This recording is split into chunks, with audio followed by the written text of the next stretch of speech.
HPSC 2 नवंबर को GS screening का exam ले रही है बहुत सारी भर्तियों के लिए, जिसके अंदर एडीए का एग्जाम भी है, treasury officer, assistant treasury officer, इसके साथ साथ साइंटिस्ट ग्रुप बी की भर्ती का एग्जाम है, असिस्टेंट इंजीनियरिंग का एग्जाम है। तो सभी को एक ही डाउट है कि कितने क्वेश्चन करके आने चाहिए ताकि हमारा प्रीलिम्स निकल जाए। हालांकि इसका कोई क्राइटेरिया नहीं होता, डिपेंड करता है कि पेपर का लेवल क्या होगा। लेकिन एक बात मैं आपको बताता हूं कि अगर आप किसी भी पेपर में स्टेट लेवल पर जब आप जाकर देखते हो तो वहां एक बात सामने निकल कर आती है, मिनिमम 60% आपके मार्क्स होने चाहिए।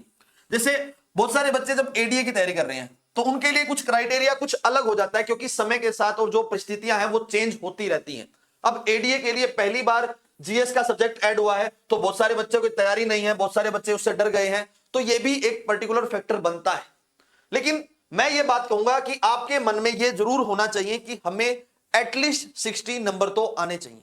और आपको 60 नंबर के लिए क्या क्या करना है, किस तरीके से अपनी तैयारी को लेकर चलना है, तो वो लास्ट समय में आपको पता ही है।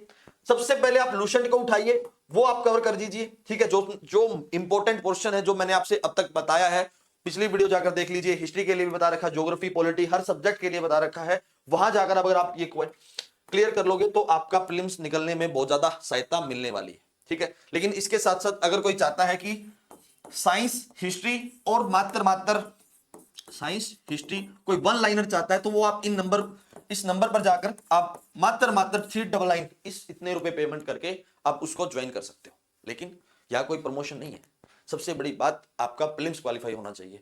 और इसी के लिए मैं एक बात कहता हूं, अगर आपने क्वेश्चन करना शुरू किया पेपर के अंदर, सबसे पहले आप ये देखोगे कि मुझे क्वेश्चन कौन सा सही ढंग से आता है। तो भाई हमारा सिंपल सा एक क्राइटेरिया है, हम जो फॉलो करते हैं, आप 2 बार में पेपर रिवाइज कीजिए, ठीक है। शुरुआत में आप करते जाइए, जो आपको आता है उसको कीजिए, उसके बाद आप उसको स्किप कर दीजिए, ठीक है। जो क्वेश्चन नहीं आता उसको स्किप करके चलिए। लेकिन अगर आपको लगता है कि आपकी पहली रीडिंग में 50 से 55 क्वेश्चन निकल गए हैं, ठीक है, और ये 50-55 क्वेश्चन बिल्कुल एग्जैक्ट सही है, तो आप रिस्क मत लीजिए। फिर आप मैक्सिमम टू मैक्सिमम पूरे पेपर के अंदर 80 क्वेश्चन करके आइए, ठीक है। अगर आपको लगता है कि हमारे ना तो 40 निकले ना 50 निकले, हमारे तो बस 30-35 क्वेश्चन ही सही हुए हैं, और अब क्या करें, अब हमारा सिलेक्शन तो होगा या नहीं होगा, अब डिपेंड करता है कि उस समय की परिस्थितियां क्या कहती हैं, पेपर का लेवल क्या कहता है। तो वहां उन सभी बच्चों को देखो, वो मेरा ओपिनियन है उस रिगार्डिंग मैं आपको कह रहा हूं, तो आप वहां पर 100 के 100 क्वेश्चन करके आइए। क्या पता वो समय वो तुक्का आपका सही लग जाए और आपका प्रीलिम्स निकल जाए।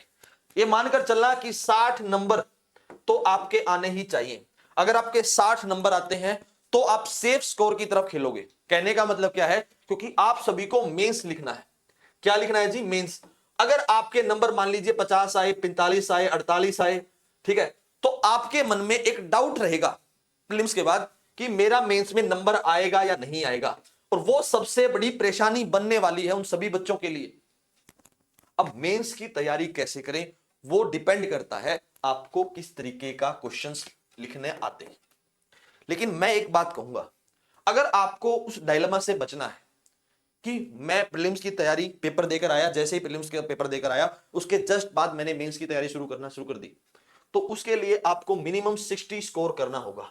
अगर आपके 60 नंबर आते हैं, ठीक है, पेपर किसी भी लेवल का हो, तो ये लगभग कंफर्म हो जाता है कि 60 मार्क्स में आपका प्रीलिम्स क्वालिफाई होगा, ठीक है।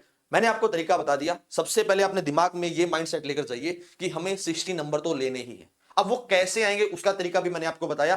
पहली रीडिंग में अगर आपके 50 से 55 क्वेश्चन ठीक हो रहे हैं तो आप ज्यादा नेगेटिव मत कीजिए, ज्यादा तुक्का लगाने की कोशिश मत कीजिए। मैक्सिमम जो क्वेश्चंस हैं वो आप 80 क्वेश्चंस ही लिखिए, ठीक है। अगर आपके क्वेश्चंस जो है नंबर आपके 30 या 35 ही बन रहे हैं, क्योंकि आप जब एग्जाम दोगे तो आपको पता लग जाएगा कि मुझे इसमें डेफिनेट आंसर आता है या नहीं आता, तो वहां आपको मैं ये कहता हूं कि 100 के 100 क्वेश्चन करके आने चाहिए, ठीक है। फिर भले ही उसका रिजल्ट कुछ भी हो, ठीक है।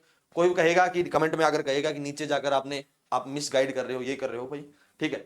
अगर आपके 30 नंबर बन रहे हैं तो 30 नंबर में तो वैसे भी नहीं होना भाई, क्या पता वो तुक्का लग के आप 100 के 100 कर दो तो आपका प्लेस निकल जाए। तो सेफ स्कोर की तरफ चलिए। जब तक आपका सेफ स्कोर होगा तभी आप मेंस की तैयारी कर पाओगे, अदरवाइज वो डायलेमा रहेगा। 15-20 दिन के बाद जो रिजल्ट आएगा फिर आपको परेशानियां पैदा होंगी और फिर लास्ट में आप मेंस की तैयारी भी नहीं कर पाओगे, ठीक है। आपका मेन जो मकसद है वो सिर्फ और सिर्फ फाइनल रिजल्ट होना चाहिए। उससे पहले आपको कुछ भी सोचने की जरूरत नहीं है। इससे आगे जो भी अपडेट होगी, जिस तरीके की आपको रिक्वायरमेंट रहेगी, जो डाउट आपका रहेगा, वो हम आपका सोल्व कर देंगे। That's all for today. Thank you very much and please subscribe to विद्यारथ।